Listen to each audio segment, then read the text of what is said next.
صحیح متعین کرنا یہ علماء میں مختلف رہا ہے. کسی نے 12 کہا ہے، کسی نے 9 کہا ہے، کسی نے 8، کسی نے 6. اور مصر کے ایک عالم کی تحقیق کے مطابق انہوں نے کہا صحیح ترین روایت آپ صلی اللہ علیہ وسلم کی پیدائش کی وہ 9 ربیع الاول ہے. 9 کی تاریخ ہے، 12 ہے ہی نہیں. لیکن آپ کی وفات 12 ربیع الاول کا اس پر اتفاق ہے. تو اگر کوئی شخص خوشی مناتا ہے آپ صلی اللہ علیہ وسلم کی پیدائش کی، تو وفات کی خوشی پر غمی کدھر جائے گی؟ تو ہمارے دین نے یہ سلسلہ نہیں دیا مسلمانوں کو کہ کسی بڑے سے بڑے آدمی کا بھی دن منانے کی، اس کو دین بنا لینے کی قطعاً اجازت نہیں دی دین نے. نبی کریم صلی اللہ علیہ وسلم کے زمانہ میں بڑے جلیل القدر لوگ شہید ہوئے، لیکن آپ نے وہ 3 دن کے سوگ جو رسمی ہوتا ہے جس میں پھر لوگوں کو آپ منع فرماتے تھے بھئی ابھی اس کو سوگ نہیں بناؤ، لمبا نہیں کرو اس چیز کو. تو جب آپ صلی اللہ علیہ وسلم خود وفات پر خوشی کے ایک چیز کو نہیں کرتے تو باقی کو کرنے کی اجازت نہیں ہے. تو بات سمجھیے، 12 ربیع الاول 12 وفات بھی ہے آپ کی، یعنی پیدائش کے ساتھ وفات کا دن بھی ہے. تو یہ کیسے ممکن ہے؟ عقل بھی نہیں مانتی کہ اگر تم ایک شخص کی پیدائش کی خوشی کر رہے ہو تو پھر اس کی وفات کا رونا بھی رونا پڑے گا، جو ہمارے دین میں منع ہے. اور آپ صلی اللہ علیہ وسلم اسی لیے اکثر فرمایا کرتے تھے کہ لوگوں یہ یہود و نصارہ کی ریس نہ کرنا، یہود و نصارہ کی یعنی عیسائیوں کی ریس نہ کرنا، کیونکہ وہ لوگ اپنے نبیوں کے دن مناتے تھے، ان کی پیدائش کا دن بھی مناتے تھے. جیسے آج بھی نصرانی لوگ جو ہیں کرسمس ڈے 25 دسمبر کو مناتے ہیں، حضرت عیسیٰ علیہ السلام کی پیدائش کا دن.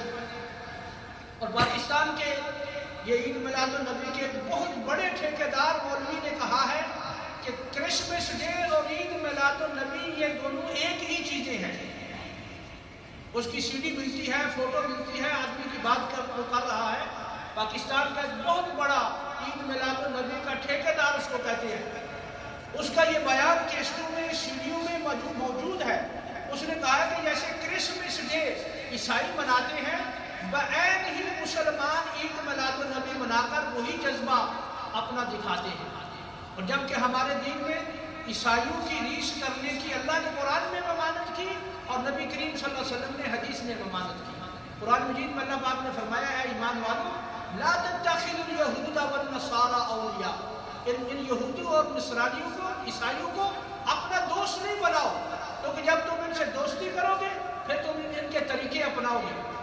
لیکن آج بدقسمتی سے مسلمان بہت سارے طریقے ان کے اپنائے ہوئے ہیں، تو ان کے طریقوں کی ممانعت فرمائی آپ نے قرآن میں بھی حدیث میں بھی. تو اگر کوئی عید میلاد النبی اس نظریے سے مناتا ہے کہ یہ عیسائی اپنے نبی کا دن مناتے ہیں تو یہ بھی ہمیں اپنے دین میں منع کیا گیا ہے. یہ یاد رکھیے یہ حدیث میں بہت لمبا موضوع ہے اسپیشل کہ عیسائیوں کی اور یہودیوں کی ریس نہیں کرو.